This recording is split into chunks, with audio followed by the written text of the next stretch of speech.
Hello everyone, my name is Jensen and this is Arianna Gellini. Together we run Last Tango. Today we're very excited because we're going to have a conversation with Marlene McCarty, who is joining us in New York. I first got introduced to the work of Marlene many years ago. I was flipping through the pages of a publication that featured her enormous drawings of her Murder Girl series, wherein there were texts that were twofold. So at the one hand, they described in gory detail the murderous methods of these girls, be it cameras or candlesticks. Yet on the other hand, there were these very touching details about these girls' lives, their hobbies, their favorite pastimes in American suburbia. So this series absolutely blew me away. But we'll get back to that later. I got to meeting with Bruno Jakob, and him having been a partner of Marlene and a very good friend of Marlene, suggested that we meet, and we did so in New York last year. And to make a long story short, we saw that she was having a show in Basel at Kunsthaus Baseland and thought that this was too much of a coincidence and that we had to work together.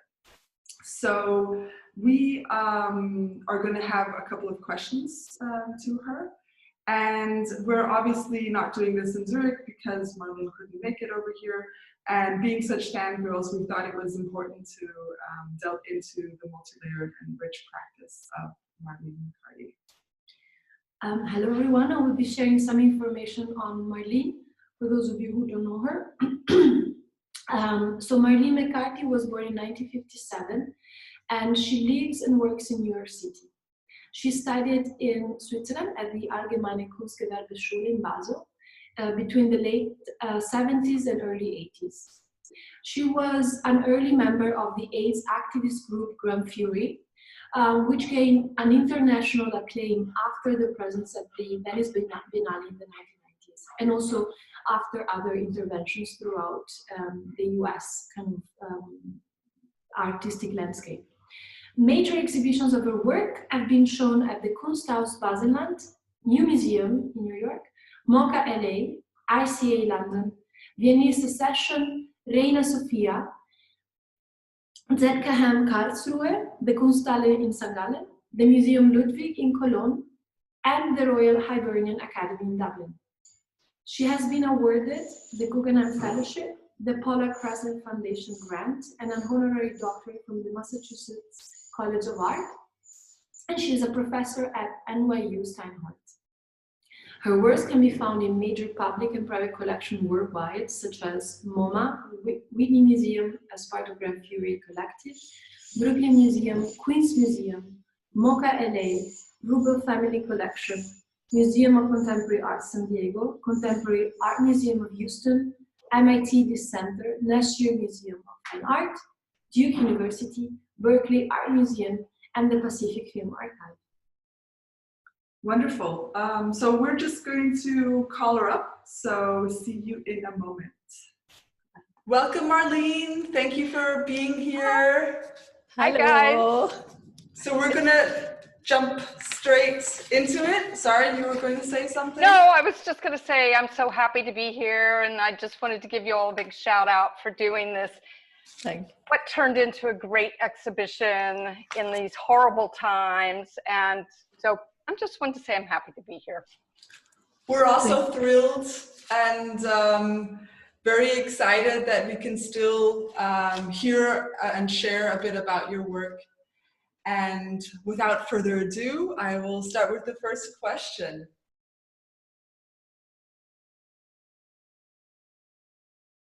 We saw a presentation that you gave at a university where you were speaking in front of an audience, and you candidly and hilariously stated that looking retrospectively at 40 years of work was kind of perverse, that you felt like you were just going to throw up, that it was hard to make sense of all this stuff, and that you could just projectile vomit.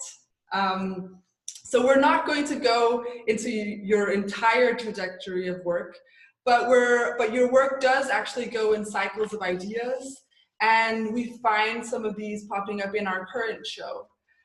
So we thought that we could speak a bit about Can I Borrow Your Hold, and dive tangentially into the past, a bit of like a to and fro. So let's start with the poster child of the exhibition that we've used for the invite, and which is also featured behind us, which is called Weeds Artemisia vulgaris. And so this is one of the new works that also includes texts and goes through different strands in your practice. It surrounding the work and featured within the image is a mugwort, which has abortive properties.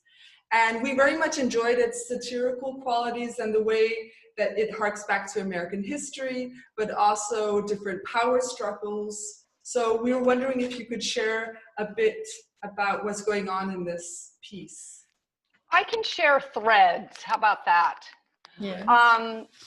Let's begin with corn, since corn features, a corn cob features heavily in this piece. Corn has a really deep history in the Americas. It was here long before the white settlers came. It was regarded with great respect by indigenous populations. White European men came and took the land, took the corn, and made it into an industrial crop. Today, Monsanto Corporation dominates the industrial agriculture world. They've created genetically modified corn. It's a sweet corn containing Bt toxin designed to protect the plant by rupturing the stomach of any insect that feeds on it. Because of the way it pollinates, genetically modified plants, corn plants, cannot be totally isolated in Monsanto fields. The air carries the pollen to other farms. This genetically modified corn impacts other species of corn growing in the same geographical areas. It's a very unhealthy situation. You know, we also eat a lot of corn in the United States. After my long stay in Switzerland, many decades ago, I had some visitors from Switzerland who came to the States with me, and they were shocked at how much corn we ate. They were like, this is what we give the cattle to eat. This is not what humans eat. But we eat a lot. We eat a lot in the summertime. It's, you grill it on the fire. It's all very like rustic and back to nature. When America was a much more agrarian society, corn cobs were kept as feed for cattle in the winter, but they were also used in the outhouses when people didn't yet have indoor plumbing. When I say corn cob, I mean the cob after the kernels have been taken off. They were used for wiping your butt on. I actually had done a couple of photos early in the 90s, 1990s, obviously, a series that was never shown. It was called the Deliverance series. The photos were consequently lost in Hurricane Sandy, but I had put pins, like little sewing craft pins, into corn cobs to make it look like a person. One had a little tag with Colonel, C-O-L-O-N-E-L, as in Colonel of the Army. It's a play on the words Colonel and Kernel. Both K-E-R-N-E-L is the seed kernel of the corn, what you eat and what you plant. So they're homonyms. Spelled with a K, it means a kernel of corn. Spelled with a C, it means an army higher up. I made another cob, with a tiny tag that said privy. Privy also has two meanings. One, the outhouse or the outdoor shack where you would go to pee and poo before indoor plumbing is called a privy. Privy is also a rarefied group of people that have power, like a private council, and information described as privy is privileged information. Then there is the phallic form of the corncob. Some of my very early text pieces, like Pussy Beaver Cunt, which is actually in the Metro Pictures 40-year anniversary online show curated by Louise Lawler at the very moment we speak. Nice. Some of my very early text pieces, like Pussy Beaver Cunt, were actually based on what men would say to you in the street. They do not know you, and yet there is a sort of privilege that these men assume in speaking to you as you pass by. The text, "Excuse me, miss," blah, blah, blah, also hints at rape, sexual assault, unwanted sexual advances. This drawing was perhaps a little influenced by the hashtag #MeToo movement that was extremely intense, especially in the time I was preparing for this show. And mugwort, as you guys mentioned, the plant which is illustrated as growing around the corncob, can be used to terminate pregnancy. It is a sort of morning after pill. I also need to add that I looked out the window of my studio the other day. It opens out onto the glorious parking lot of Con Ed. And there in the parking lot, all along the edge outside my studio window, is just like a thicket of mugwort. I was like, oh, it feels at home. Yes. From this same time period, I'm still on corn. From the same time period, there was also a series of 3 very minimal corncob pieces. They were thick circles of raw canvas with corncobs projecting from the center. 2 were named Colonel and Privy.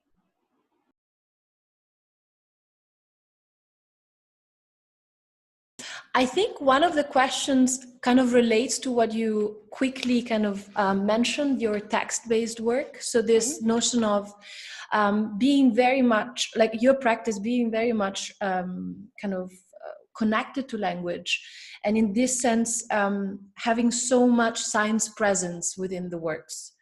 And so we were interested in also the latent discourse that it's embedded in your work, so a discourse on the language power of communication, but also the biases that are so much within the kind of language that we use. You briefly kind of mentioned that also.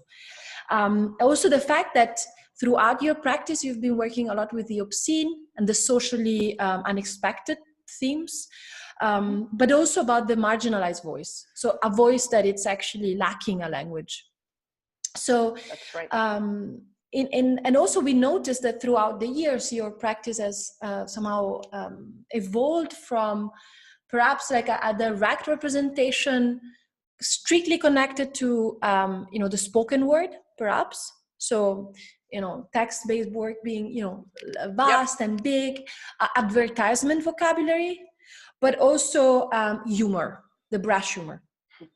And then from that kind of practice, then moving into something which is a bit more diffused and yet still very poignantly somehow with like a lot of like symbolisms and archetypes in the practice.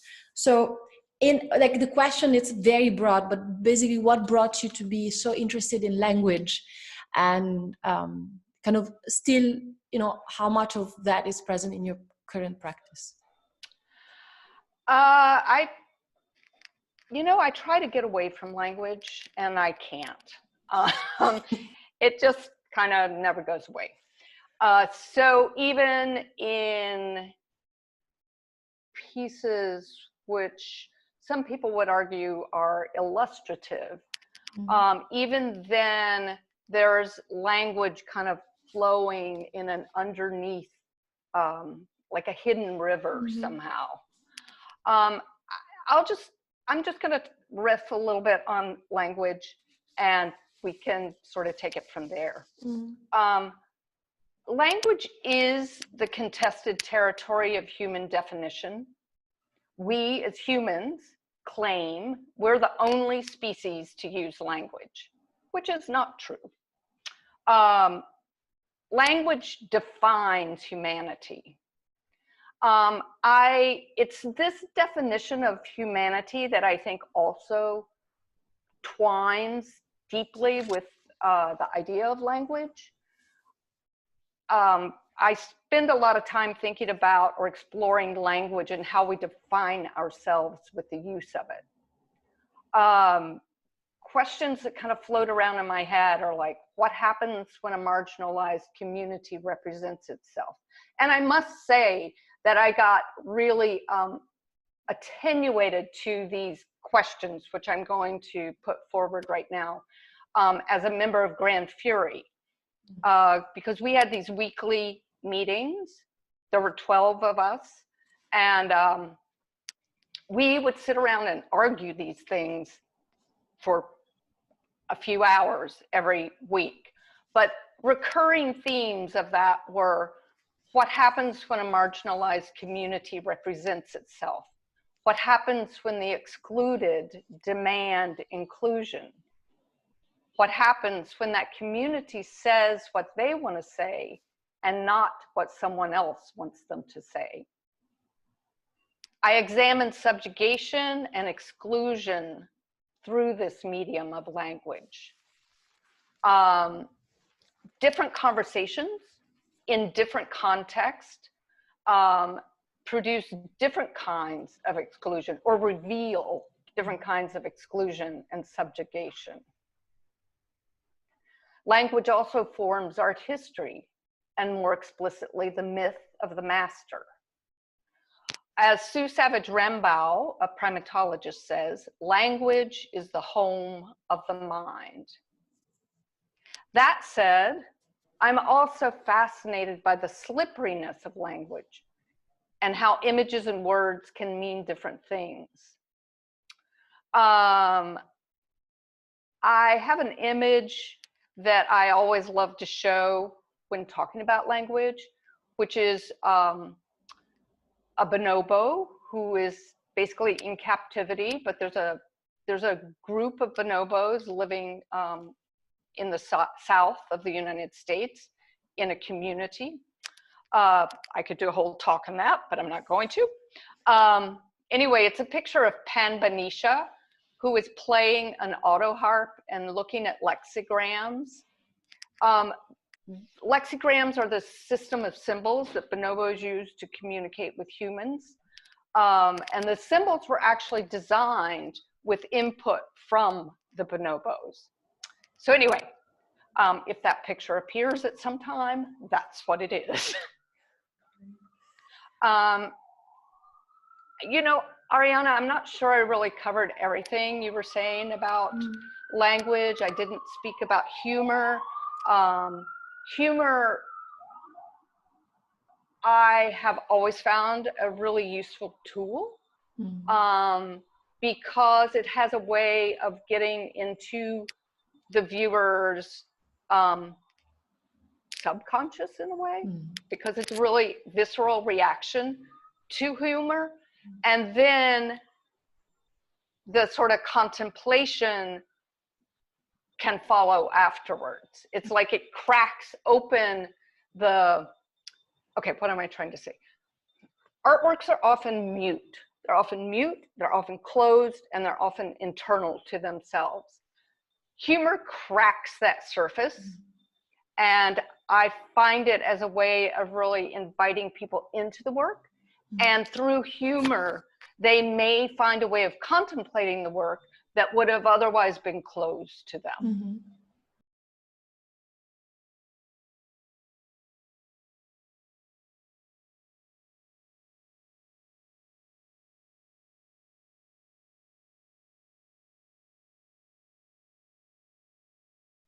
We'll go on to another reoccurring theme, which is the social construct. So the Murder Girls series, they in some ways unveil some of the hypocrisies of society and some of the angst that teenagers might experience. That transition between child to adult, where one mentally frees oneself and wants to get separated from one's maternal or paternal bond, and increasingly find yourself as an equal to your parent or develop your own kind of independence. We see that also specifically play out from girlhood to womanhood, where there's this growing aware of the potential of sexuality, in terms of power, pleasure, or attraction. And when we got to hearing about Gran Fury and the Murder Girls, we actually learned that one of the members had given you a novel about such a story and thought that this would really grip you. And for us, it was fascinating to hear the whole process and the whole research behind that, like going to the library, having a research assistant, going through those newspaper clippings. So we wanted to kind of understand what compelled you to do the work, and whether it's something that you would go into today, or is it absolutely a closed chapter? Oh, there's so many questions there. I'm just going to answer the last question first about, like, is it a closed chapter? Originally, when I started doing this series, I had sort of made this artificial construct for myself that this would be an ongoing series, and that I could carry on as long as I wanted. The only kind of rule was that the cases I was investigating had to be during my lifetime. So basically, I had set up a situation where I could continue this until I died.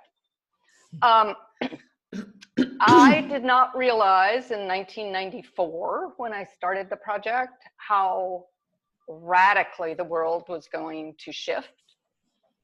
And those works were created to be seen in a very rarefied situation. Those, back in the day, I was very, very clear about, I make work in the public realm, like Gran Fury, or work I did with Donald Moffat as Bureau. I make, or my own work, which was sometimes put out into the public realm. I make work inside an art gallery or a museum or some other rarefied situation where there's a particular history, background, education, whatever, which could be looked at as very elitist these days. But it was very clear to me that that was the context those pieces were to be read within. I am still today, I do not post that work on social media. It gets posted occasionally, but it is not me posting it. That is not, it becomes prurient, it becomes sensational, it loses the contemplative environment.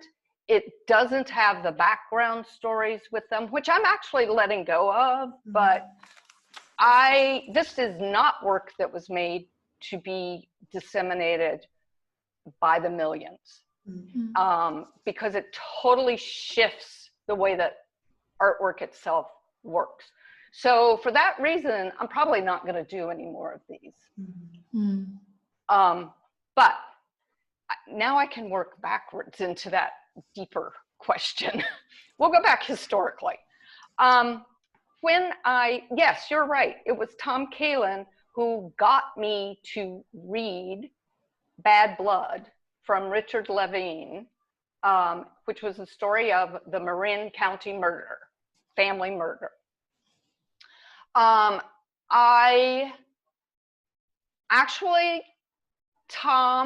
Kalin, Gran Fury member, who also is a film director. He directed the queer classic called Swoon.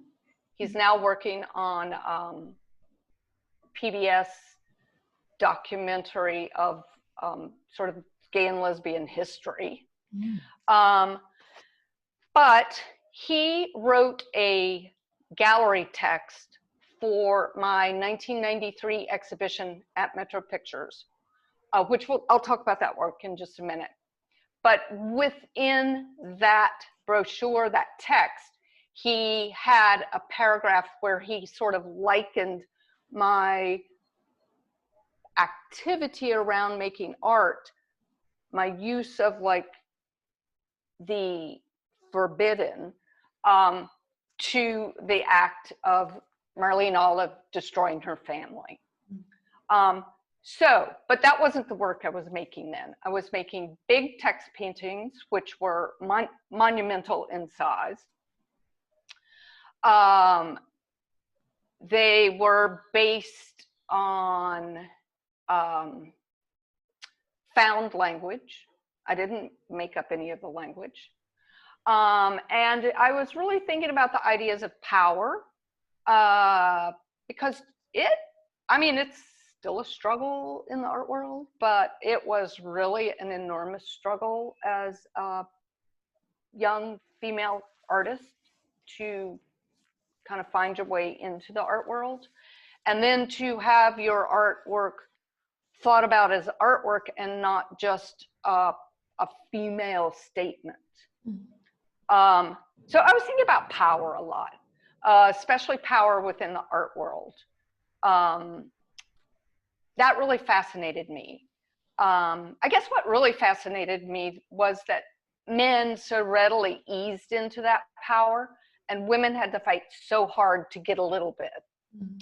From 1988 to 1994, I painted by ironing these hand-drawn text onto raw canvas with a material that was actually used for making t-shirts. So even the act of making these things was sort of a statement. It was symbolic. At that point in time, as I've mentioned, painting was definitely a male-dominated field. We're talking the late 80s and early 90s. My paintings actually sort of became signifiers of paintings that tried to toy with this power. Like, what does it mean to put this like very brazen language from a female into this arena that is usually dominated by the big boys? I guess I was trying to sort of symbolically wield power. Actually, I have that. I'm going backwards now because we were talking about Tom Kalin. I actually have that quote, and I'm going to read it to you. This is what he wrote while I was making the text paintings. So he's referring to the text paintings. Marlene was tired of dependency upon reflexive critique and thus dependency upon the master, the oppressor. Marlene became enraged that her gestures were seen as a perpetual irony, an endless and repetitive imitation of the privilege that is attached to a dick. And one day, finished with the tract houses, the curfews and surveillance, the unwanted competition with mother, and the coquetry with father, Marlene Olive abandoned fantasy for murder. Swapping banal rage for symbolic freedom, she killed both parents. That's Marlene Olive, June 1975.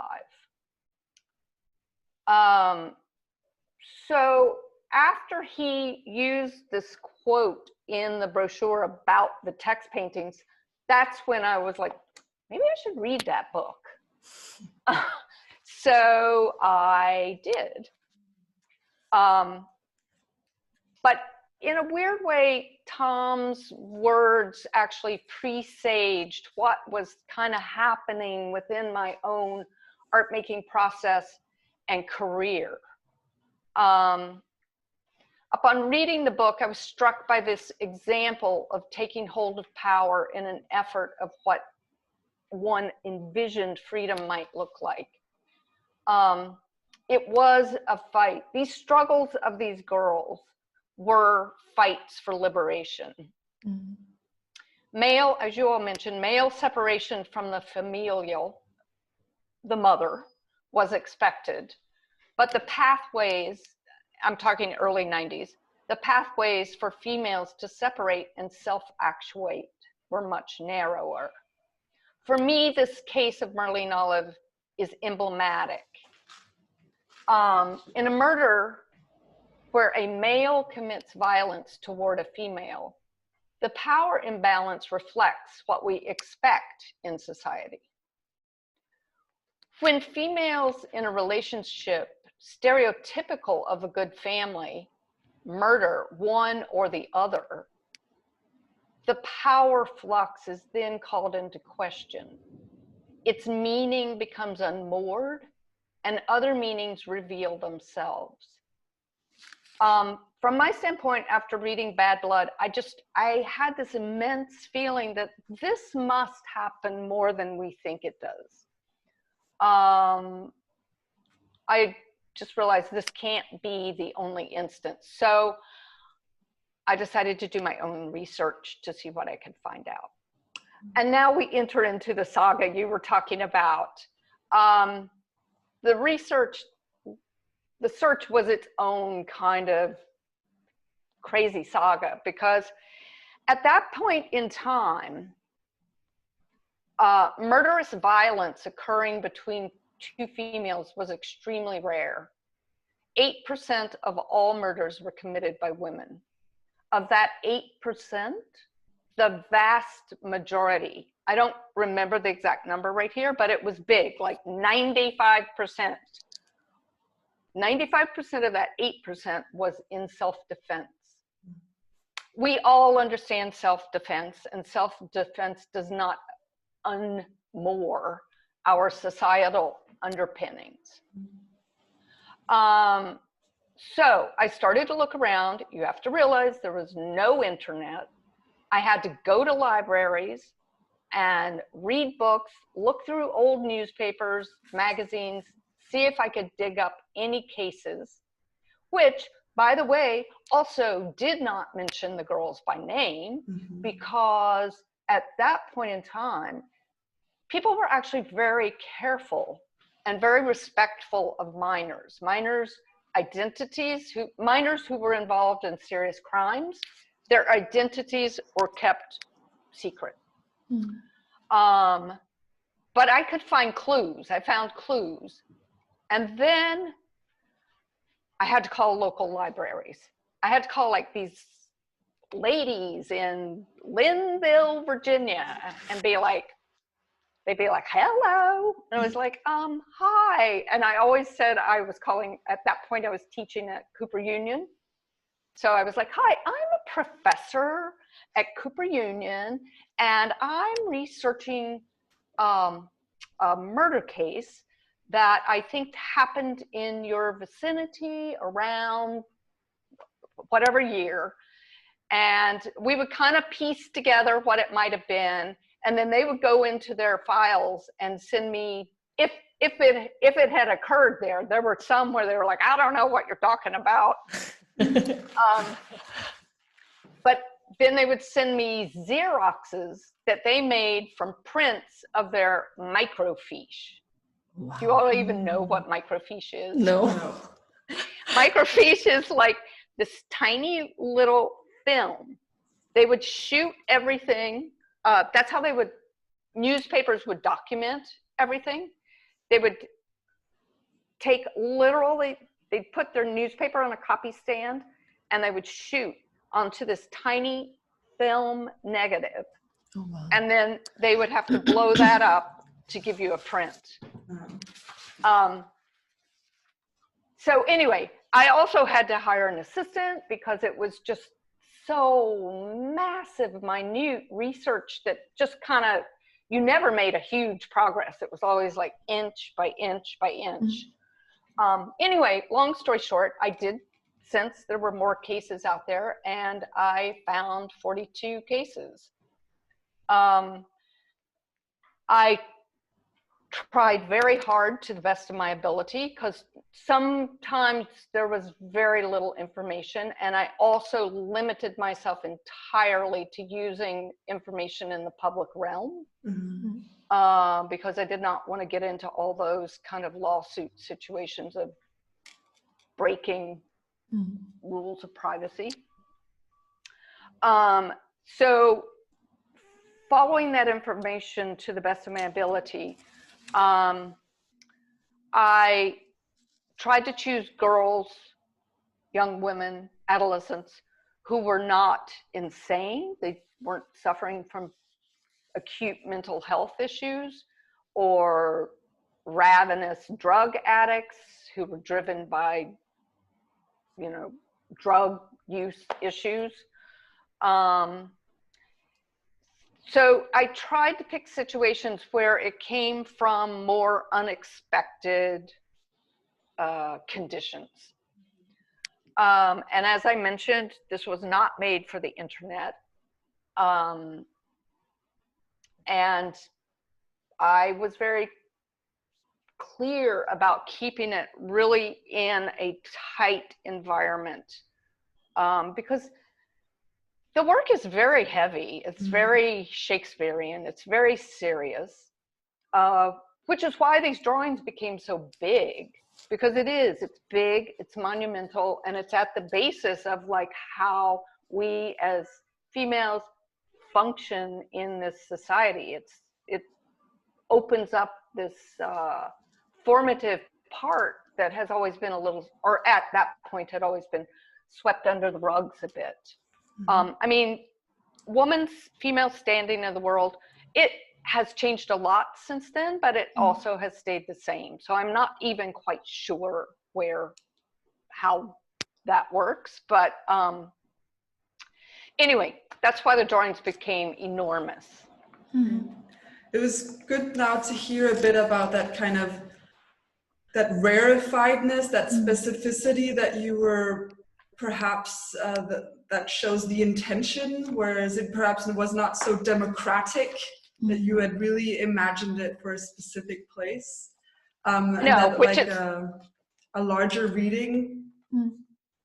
And which kind of brings me to the next question, which I was thinking about Le Guin's idea of the carrier bag of fiction, and your narratives in the case of the murder girls, but also perhaps in the primate series.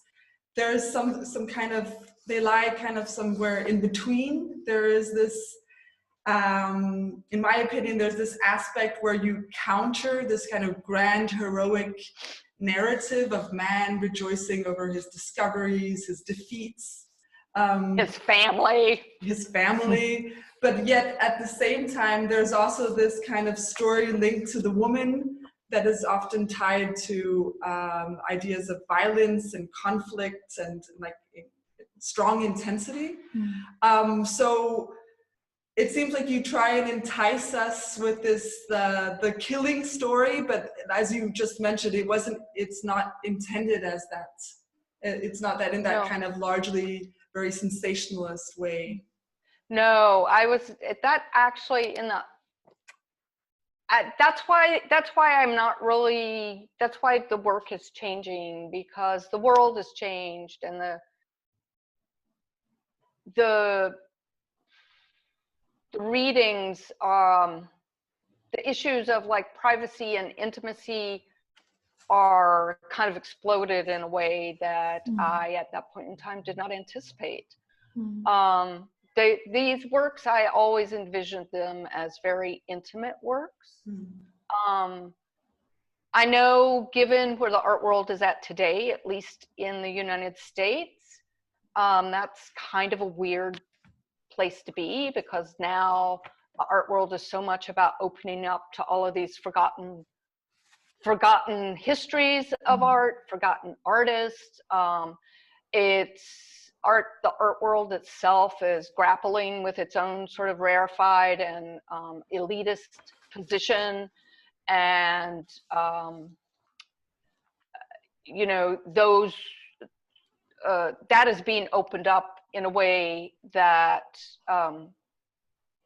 was not in 1993 or 4. But back to the killer story. I always have a little trouble when people, I have a lot of trouble when they're like, the murder girls often get categorized in a split second by somebody who's seen like 4 Instagram posts, you know, as like, it's about victims, it's about these poor girls, da, da, da. It's not. These are not victims. I mean, ultimately, yes, they are victims of society, as we all are, but it was really work that was trying to respond to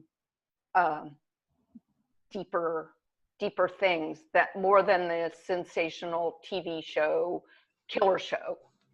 I actually have had TV shows try to contact me to talk about a couple of these cases, and I've refused. I'm just like, I'm not doing that. That's not what I'm doing. So anyway, I do have a lot of trouble, even as you move into the primate work. People tend to box that in really quickly as like, oh, it's about the victim and tragedy, but I see all of this work as pathways to new formation, to reformation. And maybe that pathway isn't always so beautiful. Perhaps it's the question that we have now, it's a little bit broader in the sense of like a kind of more moral behavior, in that sense, like a big question on morality. Because even though the Murder Girl series or the Crime series not necessarily are coming from like a moral standpoint, there is still a reading that could lead to that kind of, not boxing, but somehow a way of like looking at them in terms of the acts themselves in the Murder Girl series, and oftentimes also in the ways in which, you know, the primates would lead their research with regards to the, you know, the primates. So the morality question comes from this kind of twofold ways in which morality could be seen. So both in its, one could describe it in descriptive form. So, you know, there's like this like set of rules that society gives us and then we have to follow, or normative. So this idea of us, or this kind of more universal, one could say, or uniformity set of like codes of behavior that as humans we tend to adhere to almost naturally. With that regard, what I find interesting is the power of free choice. So I'm going back into some kind of philosophy class and what I'm interested in, but like Kant saying, as a base of morality, what is the base of morality is this notion of being able to freely choose what your then behavior is, leaning towards, you know, whatever direction you're kind of taking. So, and that led me to think to something which is, of course, kind of like racial, and also, you know, like historically Hannah Arendt and the idea of the banality of evil, or this sense of like, or this bigger usage of the word evil, also when it comes to political sense or also activist sense. So the question has to do what your take on morality, and whether that had, when you were working on the Murder Girl series, whether there was some kind of thinking on this subject, whether ever kind of,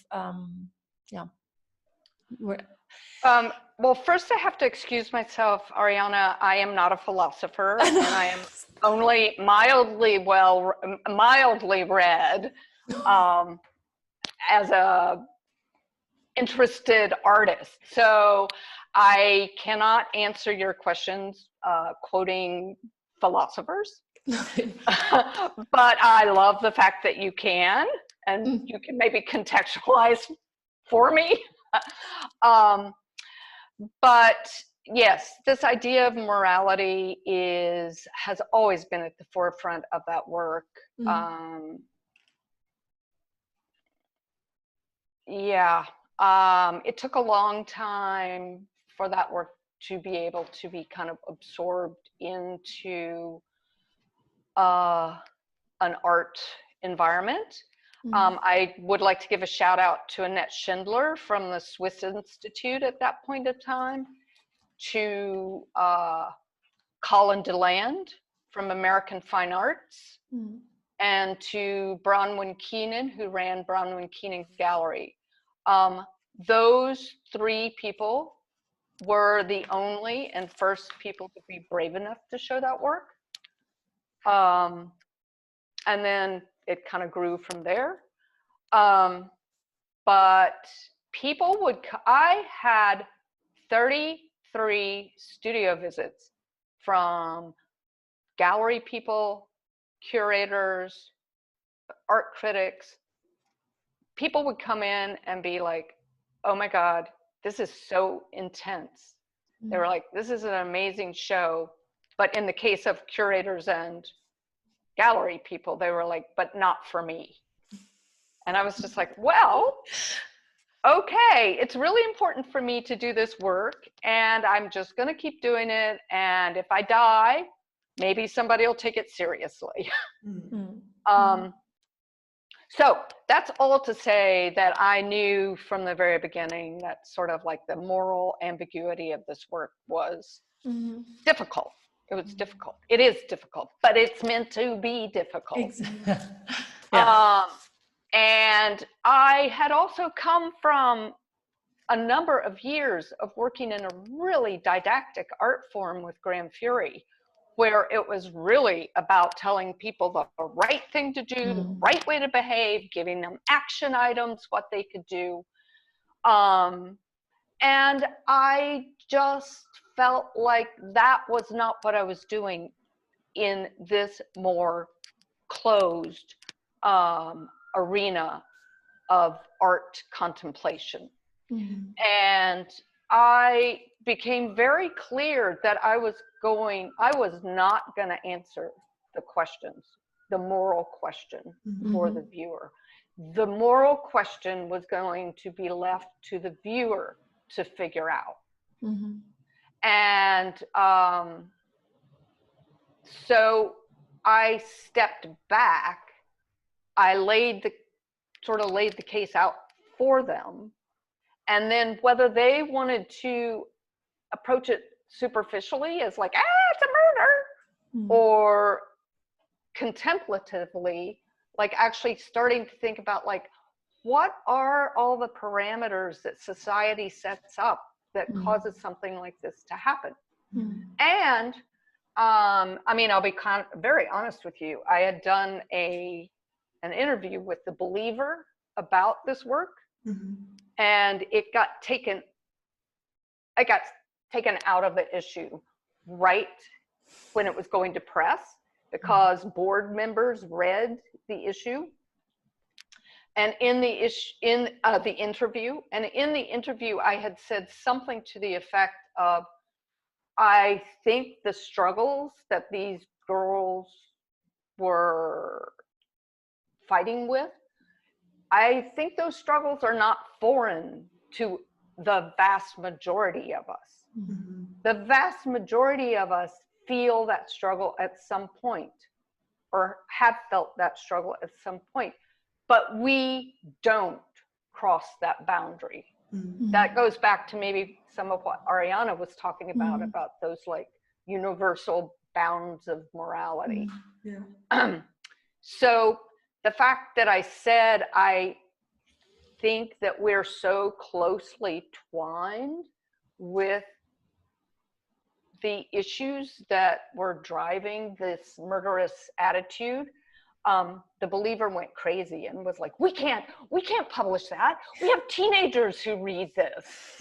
And so, you know, I'm just trying to really go places where we don't comfortably always go.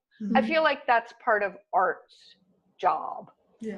I feel like part of art's job and its power is to guide us or lead us or push us or whatever to a place that we're not used to being, because when you get there, that's when you start thinking, and that's when a little bit of change happens, one way or another. Yeah. So I think I probably skirted your whole idea on moral conduct, but No, not at all. Just really slightly related is the fact that oftentimes your drawings come with a text that you write. And for the Murder Girls, some of those texts were about, pastimes and then what they were interested in, or like a story, even like for the Triamid series. What was the kind of incipit idea for having those kind of like text as addendum to the work? For having those narratives, that was really Somehow. a bad, nasty thing to do in the art world. That was part of the reason I did it. Okay. Was because I knew I wasn't supposed to. But also I did want to give contextualization to the drawings, because if you didn't know anything, you just see basically a teenage girl with see-through clothes. And I felt like it needed a little bit of guidance to what was actually going on there, because girl and women's bodies are so easily consumed. They're so easily consumed by viewers as visual titillation, pornography, whatever. And so it was a bit of an attempt to pull back from that, which probably begs the question of like, why were the girls so, why was their breast and genitals so exposed? Which was also a very conscious decision on my part, because these were all adolescents. All 42 of those cases were adolescents. So all of these women were undergoing the transition from being a child with very little societal enforcement upon your, well, that's not really true. There's actually a lot of childhood gender predication, but it was basically from going, the expectations for the girls or women were changing from childhood to being a young woman. And it was about their sexual development. It was also about them taking on this societal sexual currency. Often at times their mothers were losing it, becoming older, going through menopause, whatever. So the physical body is a very important vehicle of language in this work. Fun fact, actually Annette Schindler came to see the show here, and we got to know that she actually has one of the Murder Girl drawings. And I asked her whether she had it in her personal space, and they see it with her family every day. So such a strong piece that she's living with on her every day. I was stunned, but at the same time also happy that could take place. Yeah, she was brave. She is brave. So on this note of like, what do you call it? Like being brave? Bravery. Bravery. I was getting stuck with my tongue on my bravery.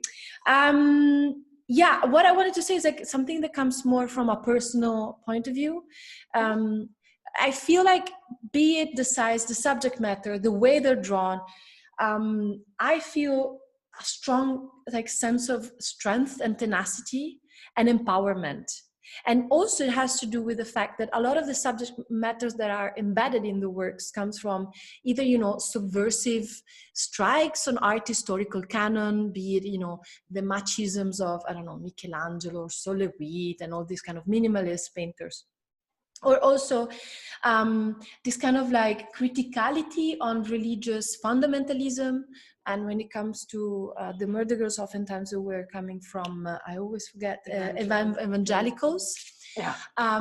But also the female gaze, like the empowerment of such, you know, such look and what it really means symbolically. But also when it comes to then the plants who are then present in the works that we have here, this idea of care as a potential way of kind of subverting the usual response to social injustice. So what I'm also referring now, it's the two large-scale drawings that they're over there, you see? And whether you can maybe quickly go through them, starting from the titles, or which are very interesting, I find. So just a little bit. Yeah, let me see, do I have the title? I have to read the title. Yeah. I can't memorize them. Hang on, let me see if I've got them. Okay. So I'm showing you guys know there's two pictures, one with a cowboy hat and one without, Yeah. right? The one with the cowboy hat is called spare tire, sputter, slinger, spurt, chaseberry, monk's pepper, yeehaw, and it's from 2019. I can, let's see here. Let's see. Okay. I'll walk you through what some of that means, because a lot of it is slang. Spare tire is either the spare tire in the back of your car if you're running, if you get a flat tire, but it's also what you call the fat around one's waist. Sputter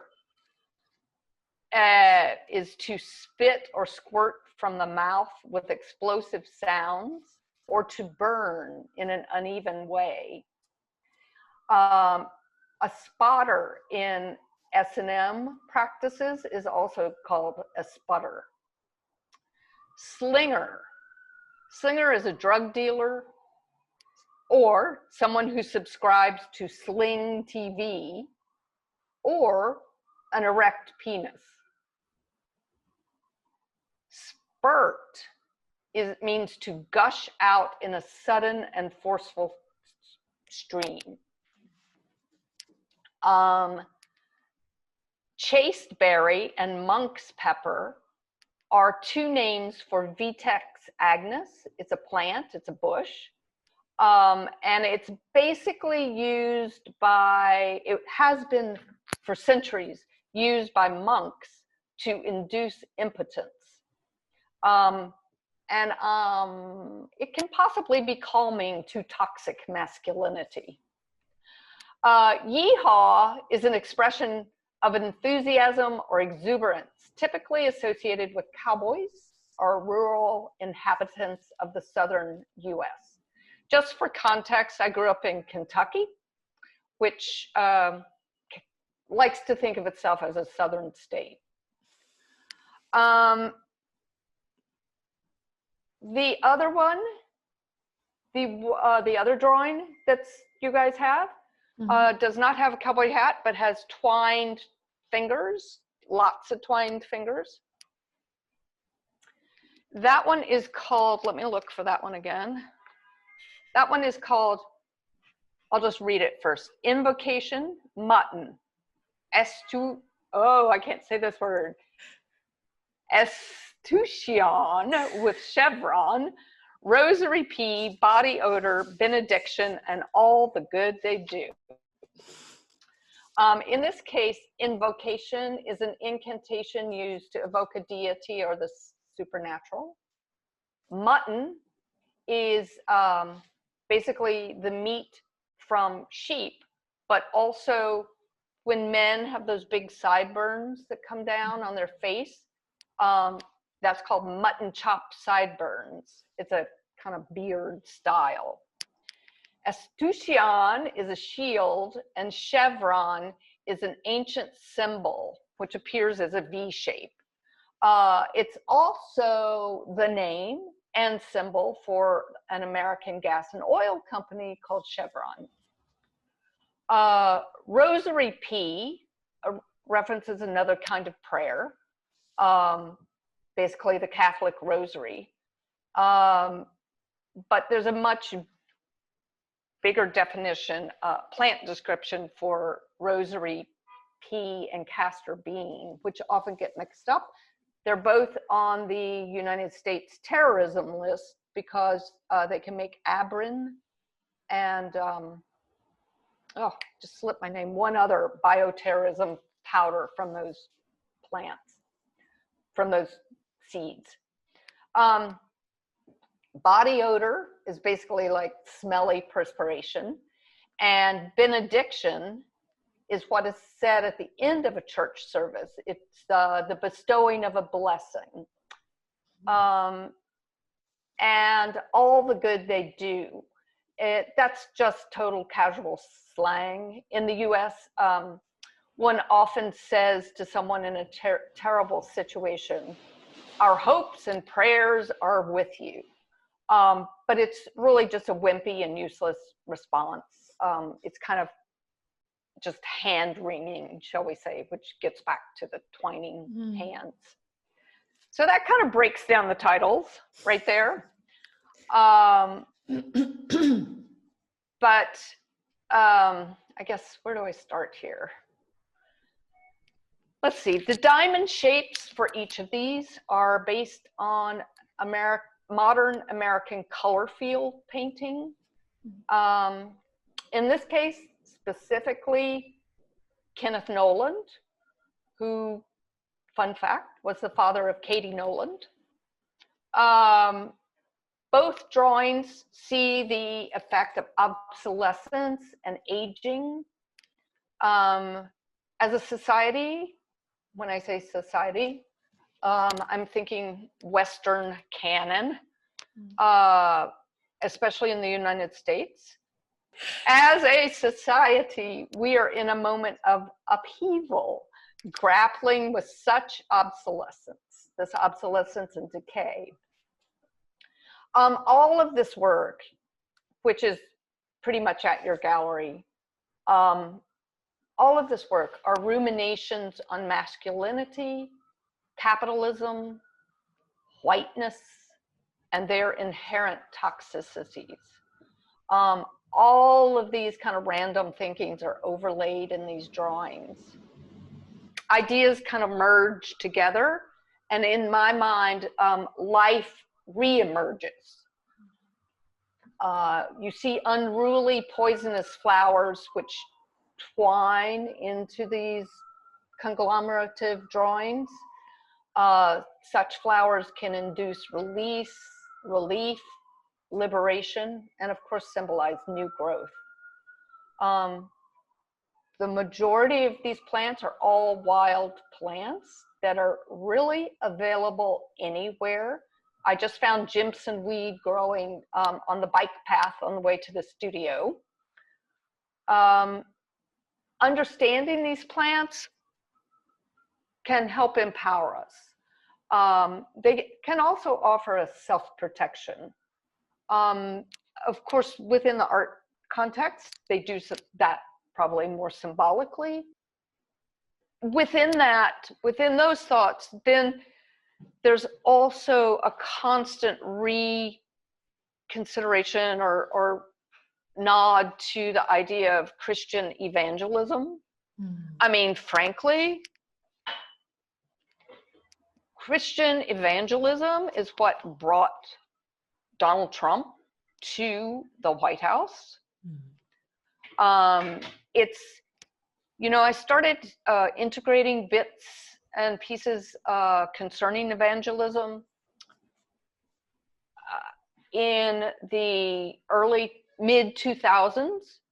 So we had just experienced 9/11, and there was a lot of discrimination here in the States against people of the Muslim faith, because it was, of course, wrongly assumed that every single person who practiced Islam was a terrorist. And from my standpoint, I find any kind of religious evangelism verging on terrorism. And I was kind of taking the standpoint of like, we have plenty of this here now. And now that we've had 4 years of Donald Trump, and we've seen what kowtowing to the Christian evangelists has brought us, basically a resurgence of white supremacism, it's like, yes, it is terrorism. In fact, the white supremacists are the most dangerous terrorist threat in the United States at the moment. Anyway, kind of got off the track there. Oh, I know, castor bean. It's ricin. Ricin comes from castor bean, and abrin comes from rosary pea, and both are considered bioterrorism agents. I'm going to leave you with all of that mess of ideas around those drawings, but maybe there's a few entrance ways that were opened up for people through that.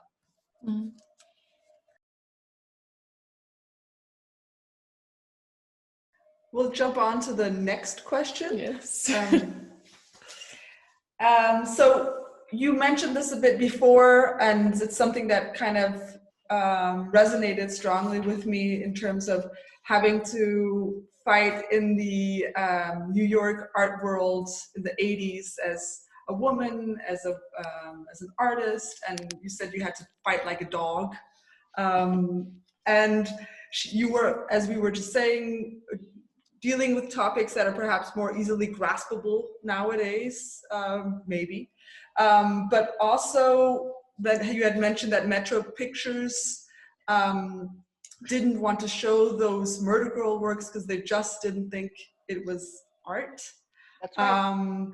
So you having mentioned all these things, were there other people also, like maybe someone like Judith Bernstein or Guerrilla Girls that you had exchanges with, and what were some of your experiences, and were there other reactions that were more positive to the work, other than some of the more downsides of like the critique or like the difficulty of it? Well, I know everyone could throw in my face like, yeah, you say you had to fight so hard, but your first big solo show was at Metro Pictures, you know.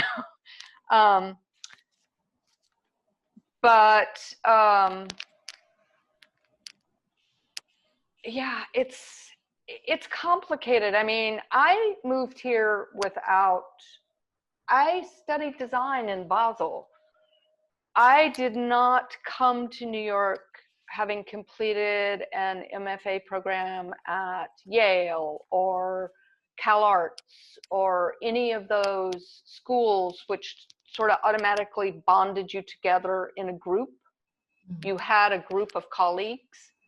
I came to New York without knowing any artist, zero.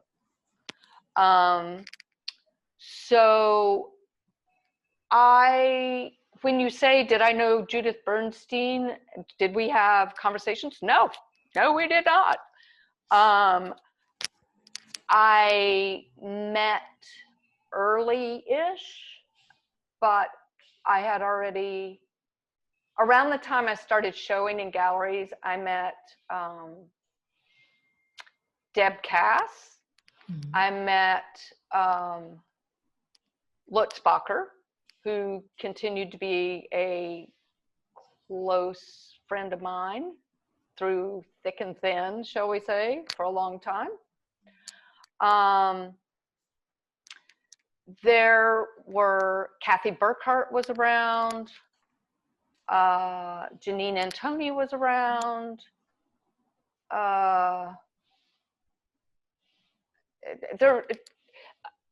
Guerrilla Girls I met as Gran Fury. In fact, I just had dinner with someone about 3 weeks ago who confessed to me they were a Guerrilla Girl, and I can't tell you who it was. No way.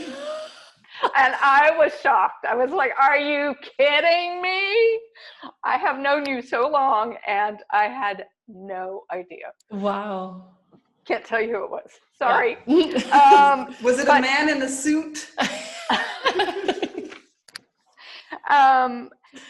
But I did meet with Guerrilla Girls as part of Gran Fury, but they came to us completely masked, and I still have no idea who we met with. So anyway, I have to say I found more of my conversation among the sort of new queer artists than I did among like females. The question has to do with drawing, and you kind of phrased it as the stepsister of painting, which I find like beautiful. And in our show, we are actually in an exceptional case because we're showing both your like large scale drawings, so almost like 3 meter tall, and the more sketchbook size, which are now kind of shown in this kind of placard with mounts. Kind of installation situation.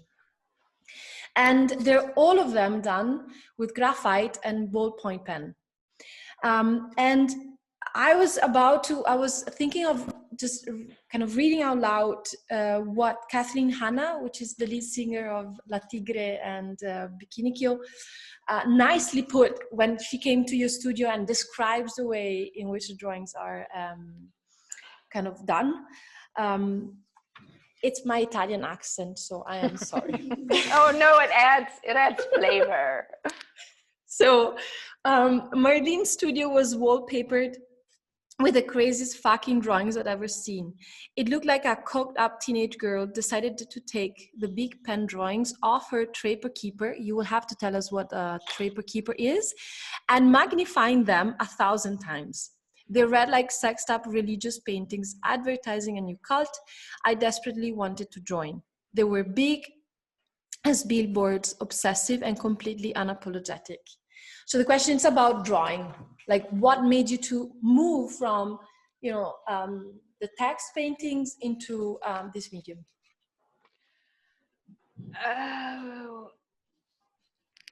Well, I talked a little bit earlier about the switch from text painting to doing the Murder Girls. Let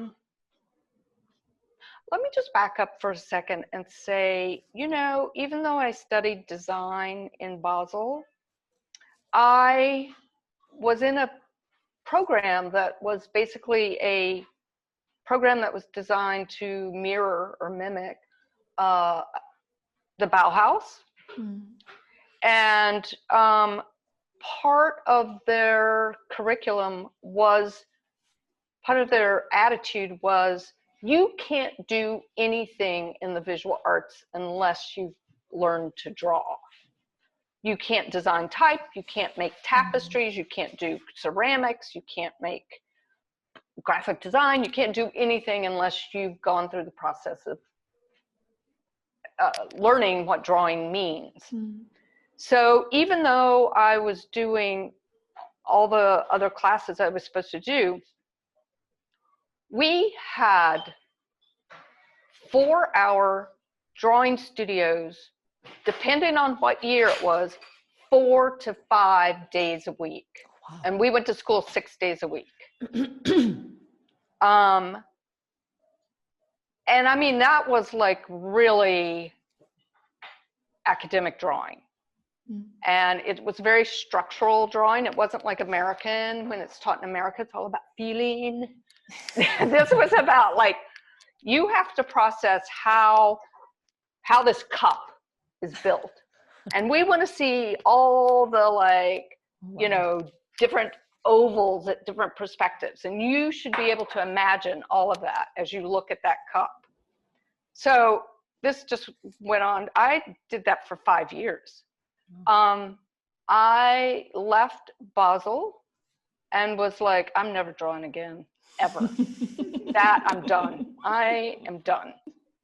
And so I never had any, this is all just to say, I never had any plans to draw. I never had any plans to do figurative work. In fact, if you had told me a year before I started the Murder Girls that I would be doing figurative drawings, I would have told you you were out of your mind. So that work came from the Murder Girls. When I started the Murder Girls, I had a really hard time figuring out how to represent them. I originally took some headshots I had gotten of a couple of girls, well, actually of Marlene Olive, I guess.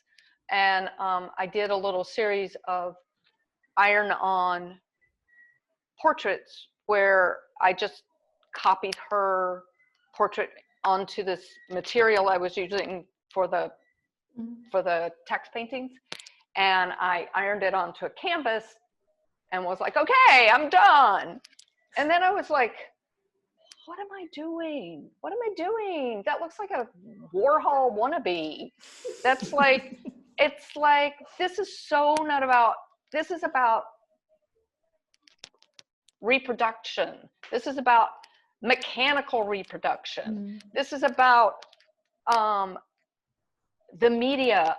This is about anything. It's not about these girls.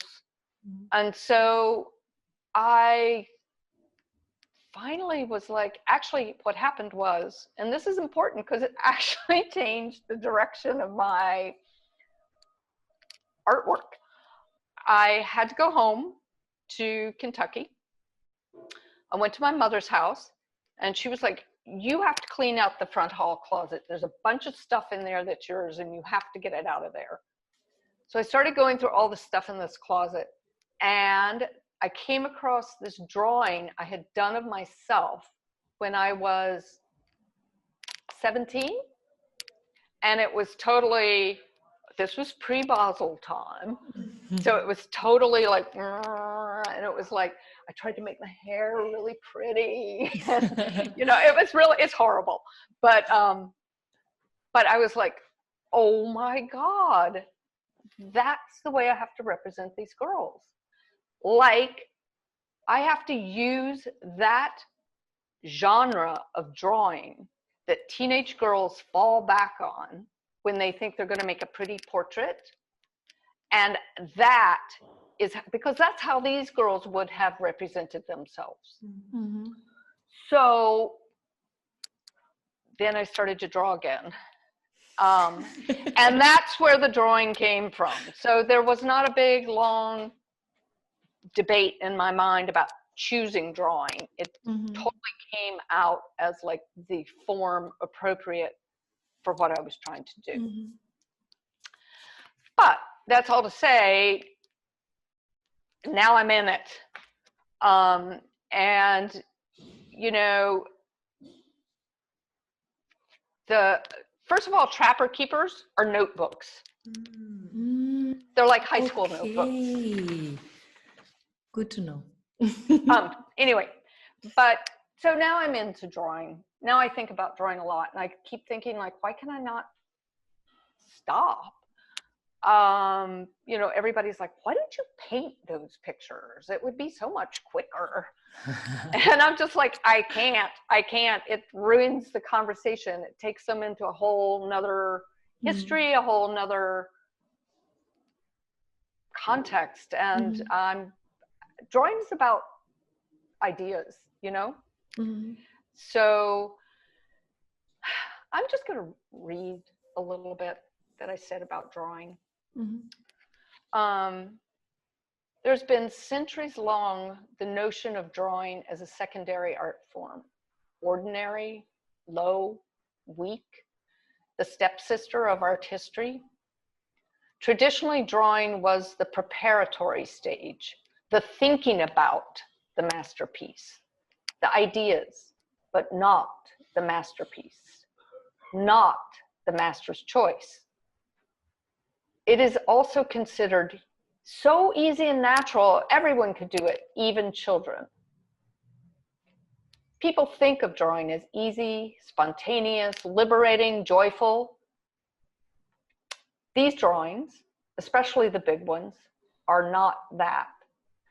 They take forever to draw. When Art Forum emailed me for some fact checking, they asked me, do the drawings take hundreds of hours? I actually did a calculation and emailed them back, and I said, actually, it takes thousands of hours. It takes a really long time, but I'm really invested in the idea of drawing because now, after many years of thinking about it, because of its marginality. Obviously, I enjoy it, or I wouldn't do it, but it does take a lot of willpower. In reaction to that, I'm constantly asked, as I just mentioned, why do you not paint? Why do you not make them colorful? With painting, the conversation is about a very specific and rarefied history. It is a history that represents the male painters. Even though there are many great female painters, especially now, pushing the boundaries, but it's still that conversation. Drawing has always been the place where the idea happens, but not the masterpiece. I like the fact that drawing is a place where you can indulge in concepts and thoughts. It's a more contemplative place than painting. Also, you are not tricked or seduced into the beauty of drawings in the way that you're beguiled with the glamour of painting. In drawing, I personally find a really rich territory of creation. I do understand, however, the complexity of dealing with this medium. Drawings are very difficult to take care of. They are delicate. You know, there are some galleries that just even refuse to deal with works on paper. Drawings are a result of the moment we live in. The fact that I sent these small pieces in the middle of the pandemic is a testament to that. And I might say, these are the first small drawings I've done. I'm not one of those artists who does little sketches and then makes big drawings. I just start on the big one. But back to the pandemic. Though the world was falling apart around me, when you guys called and we were talking about the show, there was a part of me that said it was important to keep working. Especially when we talked about the fact it wasn't possible to ship the big drawings. I just felt it was important to do something rather than nothing, especially in this uncertain time. Even if it's not linear, these drawings describe the trauma of the moment. I also feel very good about the fact these drawings are a result of the framework of this pandemic. They are not just on the wall. The posts, the placards function as a demonstrative support in an installation. Their reduced sizes and their spatial presence still speak to a kind of monumental attitude.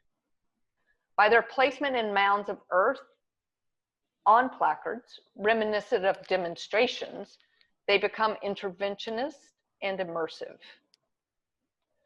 Sometimes I think maybe my drawings start to locate themselves in a more sculptural conversation, more so than a painting conversation, even though they are two-dimensional works.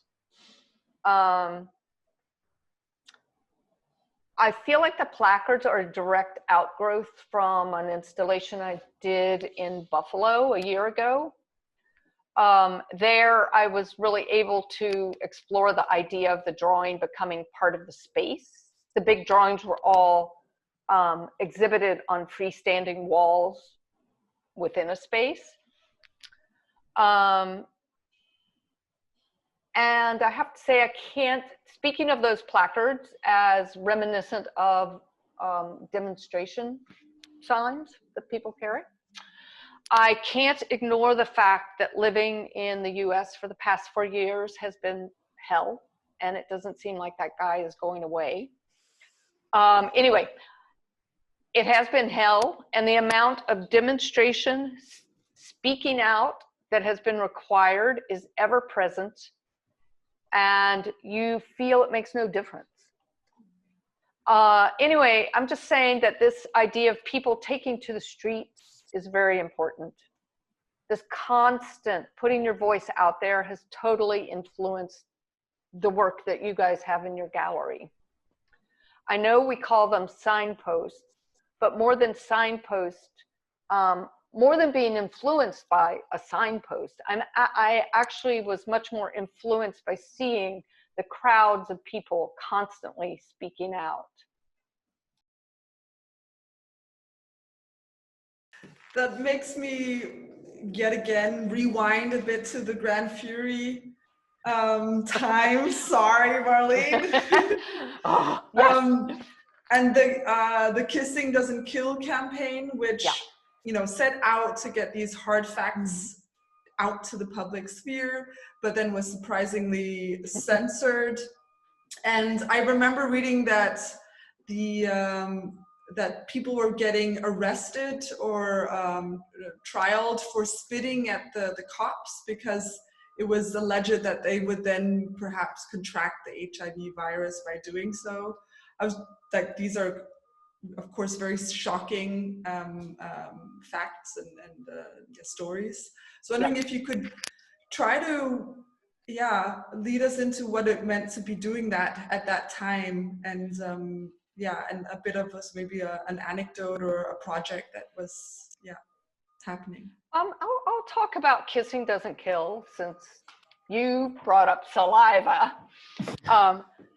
Kissing Doesn't Kill was actually done in response to the growing national hysteria about the transmission of the AIDS virus via saliva.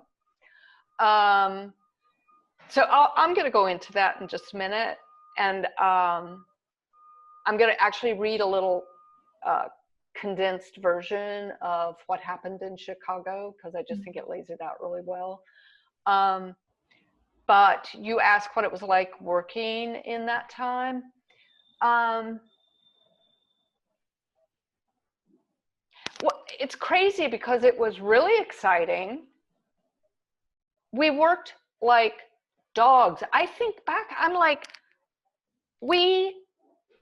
all of us had jobs, we're making art, working in Gran Fury. We worked like 14-hour days every day. Now I'm like, oh my God. So it was really hard. It was really fast paced, but it was also really fun. I mean, but it also really, I think, made me a stronger person, because we had to grapple with saying the right thing, doing the right thing, even though literally people are yelling at you and telling you you're going to die and go to hell. We were in demonstrations where people were literally like, we hope you burn in hell. So you had to develop this kind of callous in a way, and learn not to back down, which I think has, I don't know if it served me so well for the art world, because it's just made me really stubborn, but it has made me a little braver than I used to be.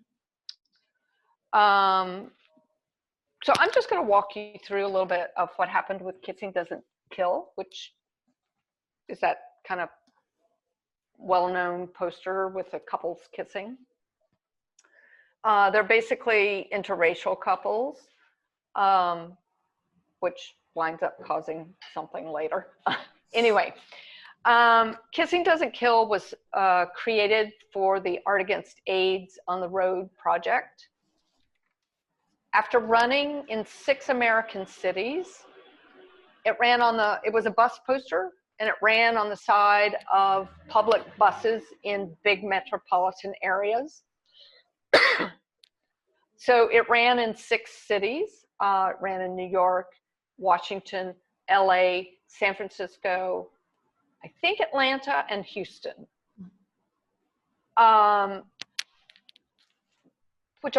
There's a couple of cities in there where I would have expected a little more trouble, but After running in 6 American cities, it was slated to run on buses in Chicago in spring of 1990. Chicago Alderman Robert Shaw complained that the poster had nothing to do with a cure for AIDS. The Chicago Transit Authority his claim was that the Chicago Transit Authority should not be promoting a particular lifestyle, and that the posters were directed at children for the purposes of recruitment. The Illinois Senate barred the CTA from displaying any poster showing physical embrace within a homosexual context where persons under 21 could view it. Protesting this bill, the American Civil Liberties Union, who basically took this case to court, claimed it was unconstitutional. Concurrently, at the same time the ACLU was doing that, the Chicago Gay Pride Parade defiantly boasted a Kissing Doesn't Kill poster, and a kiss-in was organized outside the CTA facilities. So they were going against the law by actually showing this poster, because it was somewhere where someone under 21 could see it. Eventually, the No Physical Embrace bill was defeated, thanks again to the work of the ACLU. And in August 1990, the Gran Fury Kissing Doesn't Kill bus boards were belatedly installed. Within 2 days, citizens organized by conservative religious ministers had defaced nearly all posters. This was a situation where actually it kind of really blew up into this craziness of, we were on national public radio, we had to talk with the aldermen, but basically they had come to the conclusion that our poster said Black men give white women AIDS. And I was like, this is like when you realize how slippery, you know, early on I talked about slippery language, how slippery like images and language can both be. But that's just one project. We had lots of projects. We did, as Gran Fury, we were often criticized, and still today the critique is leveled at us of like, oh, you all were doing nothing but making propaganda.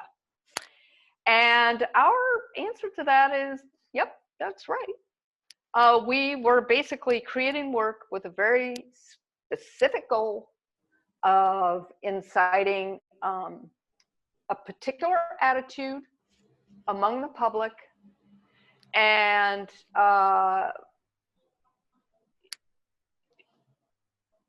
it was not about creating like obtuse artwork at all. So, yeah. Yeah, one can see that in that campaign, especially the way that this kind of language of corporate entertainment or advertising was used. I mean, one could have, perhaps those who were, you know, giving you a lot of scrutiny saw that, but then it also maybe blended in also very well. It had this maybe kind of camouflage and hot potato topic effect. Right, and I mean, I forgot to mention this, but that campaign was based entirely on a Benetton, on copying Benetton. Yeah. And so, can you imagine also maybe MTV at the time? Was it, was it going on? Yeah, was MTV. It early. And in fact, MTV gave us a little money to do an MTV spot, a video of the Kissing Doesn't Kill, which we did. It's really cute, but of course it's very low res. I always have to remind people that until the mid 2000s, we lived life in low resolution. It was just, you know, dots. Exactly. It was just the way it was. But anyway,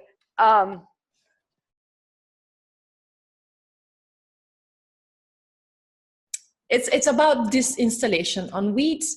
And like a scholar friend of ours shared a piece of writing that he wrote on a different subject, was Robert Smithson and, you know, whatever. But he in it, there was a passage that we found was kind of very much interesting in relationship to this work and this idea of disaster. And he notes how I'm just reading it. I have a little notes. Disaster could be seen as a necessary prelude to the redefinition of a linear history into a new dimension where circular reoccurring time conjures into one. So in that sense, how, like, to relate that with the idea of the molds and the kind of compost pile as this idea of kind of recycling in that sense, that we were planning to have as part of our exhibition, and eventually came up with the idea of the mounds and then these plants that were, when we install them, extremely flourishing with with their strong potent power, and now they're dying of a very I just want to say it's okay they're dying because they still have their powers. Oh, there we go. Yes. They still can kill you. Yes, exactly. Or take you on a hallucinogenic trip. We might take some, aside.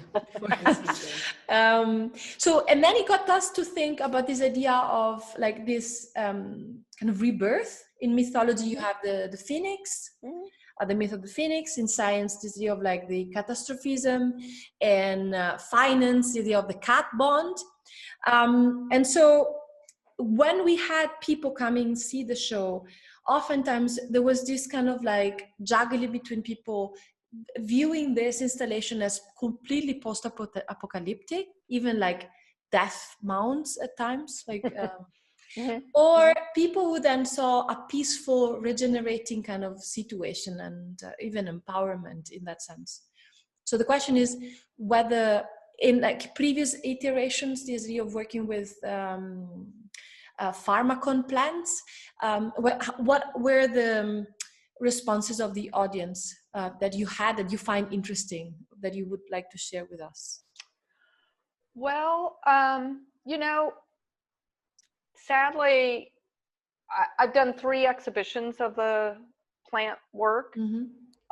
One was at University of Buffalo, where I did a gallery exhibition with indoor gardens and a permanent garden of powerful plants at Silo City. I did the show at Baselland, Kunsthaus Baselland, which had a garden of powerful plants and a germination table where plants grew during the very long time that the exhibition wound up being there. And then the third is your situation at Last Tango. I have not really been around for 2/3 of those exhibitions to hear what people are thinking. So I can only go back to really Buffalo, where I actually had a lot closer contact with people who were viewing either the garden or the exhibition or both.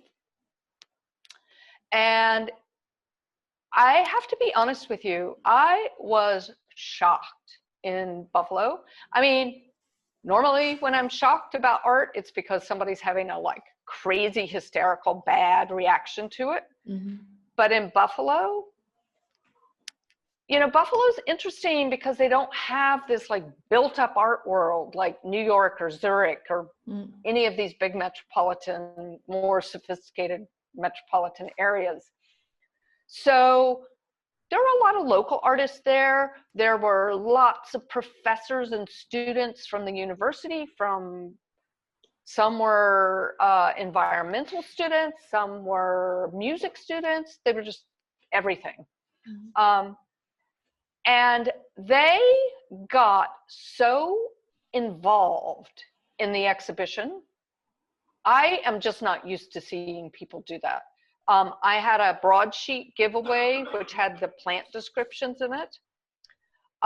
They were going to the gardens, looking at the plants, coming back, looking at the drawings.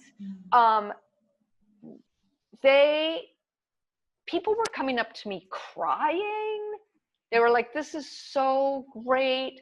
I think a lot of it was also because we tried to weave in many histories into the plant descriptions. So certain demographics were seeing themselves included in the work in a way that they're not typically included in the work. I was so surprised when you guys told me that a couple of your student groups had really found it very like deathly and apocalyptic, because that was not the experience I had. And I would say that in Buffalo, for example, people found the work really empowering. They found it very democratic in the way it opened up the art to their reading in a way that they're not used to having access. And then on a kind of different level, Art Forum was doing a piece called Aftershock that was basically collecting artists' reactions to the recent presidential election. So they asked me to participate, and I actually sent them one of the drawings in your show, and I have to look up the exact title of that.